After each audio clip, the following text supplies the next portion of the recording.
บายดีข้าพเจ้าห่มพันธ์สัญลักษณ์เมื่อนี้ข้าพเจ้าสิขอมาแลกเปลี่ยนเกี่ยวกับแบรนดิ้งเนาะแบรนดิ้งแท้ๆหันอยู่ในโลกนี้หันมันมีจักอย่างแท้องค์ประกอบของแบรนดิ้งมีอย่างแน่ตามที่ข้าพเจ้าได้เก็บกำข้อมูลมาแบรนดิ้งหันมันมีองค์ประกอบอยู่4อย่างการที่จะเอิ้นว่ามันเป็นแบรนดิ้งหันมันมีอีหยังได้อันที่1ก็คือว่าเป็นแบรนด์เนมอันที่2ก็แม่นโลโก้อันที่3ก็แม่นสโลแกนแล้วก็อันที่4ก็แม่นว่าการหุ้มห่อหรือว่าถ้าเป็นผลิตภัณฑ์เนาะถ้าเป็นในรูปแบบบริการก็จะเป็นเซอร์วิสของเฮาหั่นฉะนั้นในมื้อนี้ข้าพเจ้าสิมาเจาะจงเรื่องการหุ้มห่อหรือว่าผลิตภัณฑ์ลาวของเฮานี้แนวทางการตั้งชื่อกาสินค้าควรมีลักษณะเป็นแบบใดเจ้าข้อคิดสำหรับการตั้งชื่อนี่จะมีอยู่4อย่างอันที่1ให้มาเบิ่งอยู่จุดประสงค์ของแบรนด์ของเฮาที่จะสร้างขึ้นหั่นอันที่2ละแม่นให้ระดมแนวคิดผู้อ้อมข้างหรือว่าเฮาเองนั่นแหละมาคัดเลือกจัก4-5ชื่อคือยกตัวอย่างว่า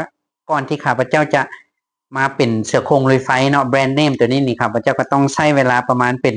เดือนพุ่นเนาะในการระดมแนวคิดข้อคิดอันที่3ก็แม่นว่าชื่อนี่นะบ่เกิน1 2 3พยางค์นี่แม่นกำลังดี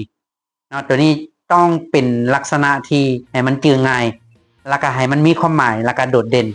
แนวทางการตั้งชื่อกาสินค้าควรมีลักษณะเป็นแบบใดเจ้าความหมายของสัญลักษณ์หรือว่าโลโก้ฮั่นเนาะมันก็เป็นสัญลักษณ์เครื่องหมายเป็นตัวแทนของสินค้าเฮานี่แหละโดยผ่านรูปแบบที่เป็นกราฟิกโดยผ่านศิลปะต่างๆโลโก้มันควรมีกับอันที่1ก็สามารถอธิบายแล้วก็สื่อสารได้อันที่2ก็แม่นสามารถจดจำที่เป็นเอกลักษณ์เฉพาะได้เนาะอันที่3แม่นควรมีบ่เกิน3สีเนาะถ้าหลายกว่านั้นมันจะเฮ็ดให้จื้อยากอันนี้เป็นลักษณะรวมของโลโก้ความหมายของสโลแกนนี้อย่างแน่สโลแกนนี่ก็สำคัญเนาะเป็น1ในองค์ประกอบของแบรนด์เนมของเฮาเนาะสโลแกนก็ควรเป็นประโยคสั้นๆที่สื่อสารตรงประเด็นเกี่ยวกับสินค้าเฮาหรือว่าการบริการของเฮาเพื่อให้มันมีความดึงดูดเวลาเฮาเว้าสโลแกนออกมานี่ก็เฮาเข้าใจเลยว่าเว้าถึงหยัง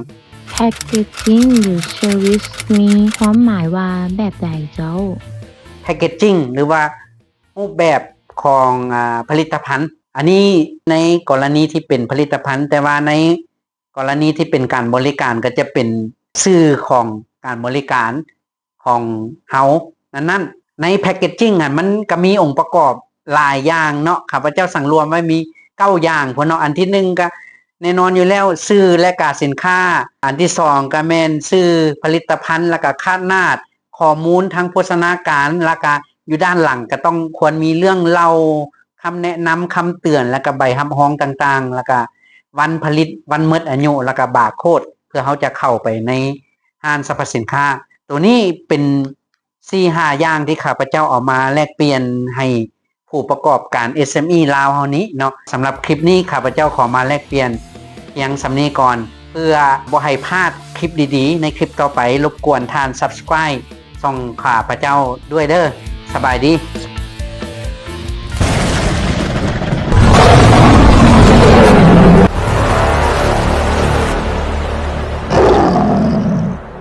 เสือโคเรไฟเพื่อนคู่ใจของคนสำเร็จมีทำนายทำหันมินิมาได้เงินทัน